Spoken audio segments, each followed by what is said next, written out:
Happy Halloween, everybody! Vince Lee here on one of my favorite days of the year. Today is Friday, October 31st, day 153 of this year-long birthday quest. As many of you know, I have a Halloween tradition where I go around with a humongous bag, sort of like this, and I stuff it with candy, and I spend all day and night giving out candy to people. It's sort of like reverse trick-or-treating. Many dignitaries of the arts world have sampled from the Vince Lee huge bag o' candy, including Milton Babbitt, Glenn Dichterow, Juilliard President Joseph Polisi, and many more.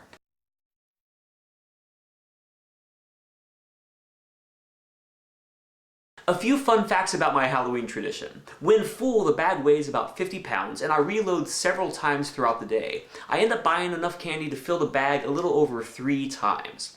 I usually spend about $150 or so on candy, and the chocolates are always the most popular. Amusingly, I discovered there are some tricks to doing this well. For instance, I learned early on that you never keep the chocolates in the bag right next to your leg. Because of all the walking you do and the friction, the heat, it demolishes them. I ruined about 16 Reese's Cups one year by doing that. Second, when I was at IU and Juilliard, I would bring along a separate bag filled solely with chocolates, so I could do a mini reload without having to go all the way back home. At Juilliard, that stashing place would be one of those closets inside Mary Anthony Cox's ear training room. Third, I discovered that certain candy items need special attention. There was one year that I bought this humongous box of Pixie Sticks, and I just dumped those puppies right in the bag. It was so fantastic, except those little paper tubes break open really easily. At the end of the day, that duffel bag was permanently dusted with fine candy powder.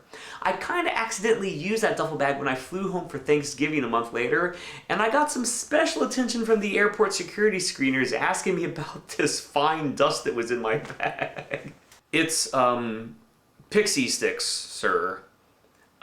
How did it get in there? I have many fun stories and anecdotes of my Halloween quest over the years, but I'll share this one with you. It was my first year at Juilliard, and of course you've only been in school there 2 months, not a lot of people know you. It's around 8 p.m. and I've been on my feet for 11 hours handing out candy to lots of people at Juilliard, and I'm outside on the second level plaza at Juilliard, walking 2 blocks to go home.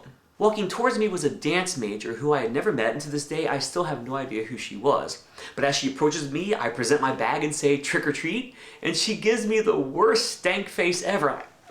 So I continue along my way, and then up the escalator come 8 theater majors, and one of them says, "Hey, there he is! We've been looking for you all day!" As these 8 actors were all around me, taking various items from my bag and asking me about the origins of my Halloween tradition, a skinny little arm pokes through the crowd, reaches into the bag, and plucks out a Snickers bar. That dancer had doubled back and came for some candy after all. Now, back to the task at hand. I had no idea how many friends of mine had birthdays on Halloween. 12 amazing people have birthdays today. Today's birthday quest theme is going to the person I've known the longest and the person I've performed with the most, and that is my girl, Robyn.